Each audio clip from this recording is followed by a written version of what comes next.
សួស្តីបងប្អូនទាំងអស់គ្នាសូមស្វាគមន៍មកកាន់ Channel ផ្លូវការរបស់ផ្លូវស្នេហានៅថ្ងៃនេះដែរខ្ញុំចង់ចែករំលែកនៅរឿងស្នេហាដំបូងរបស់ខ្ញុំបើអ្នកធ្លាប់ស្រឡាញ់គេដែលជាការស្រឡាញ់នៅលើកដំបូង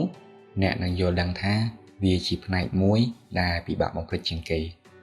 វាកើតឡើងនៅពេលដែលបានចូលទៅមើល account Facebook របស់គាត់មើលរូបភាពគាត់ប្រហែលសន្លឹក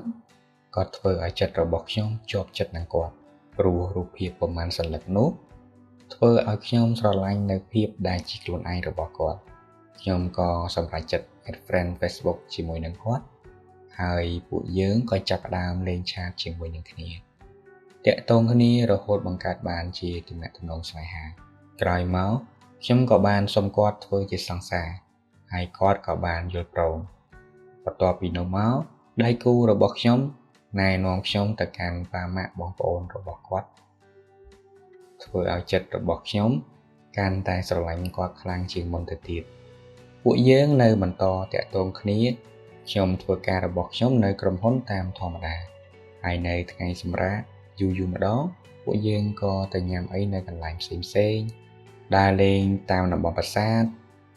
ដែលមានទីតាំងស្ថិតនៅក្នុងខេត្តសៀមរាបដែលបានបន្សល់ទុកនៅអនុស្សាវរីយ៍ជាមួយនឹងគ្នានិងការចងចាំល្អៗជាច្រើនជាមួយនឹងគ្នាតាក់ទងគ្នាបានច្រើនខែមកស្រាប់តែគាត់និយាយប្រាប់ខ្ញុំថាគាត់ហត់ហើយគាត់ចង់ដើរផ្លូវរៀងខ្លួន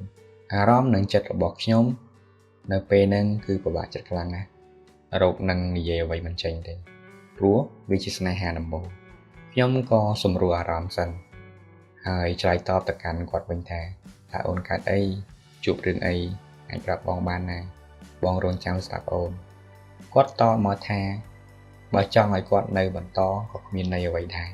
ព្រោះគាត់លែងមានអារម្មណ៍ស្រឡាញ់ខ្ញុំទៀតហើយក្នុងចិត្តខ្ញុំនៅពេលហ្នឹងទោះបីជាពិបាកទទួលយកខ្ញុំក៏រៀនទទួលយកនិងទទួលស្គាល់ការពិតដែរព្រោះស្នេហាមិនមែនជាការដែលត្រូវបង្ខំឲ្យភាគីម្ខាងទៀត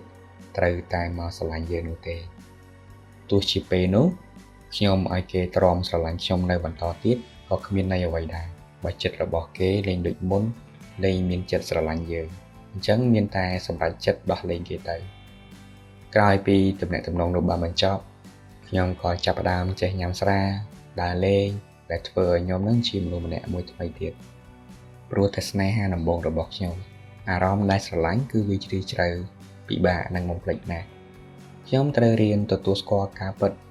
រហូតដល់តែខ្ញុំធ្វើអារម្មណ៍ធម្មតាបានវិញ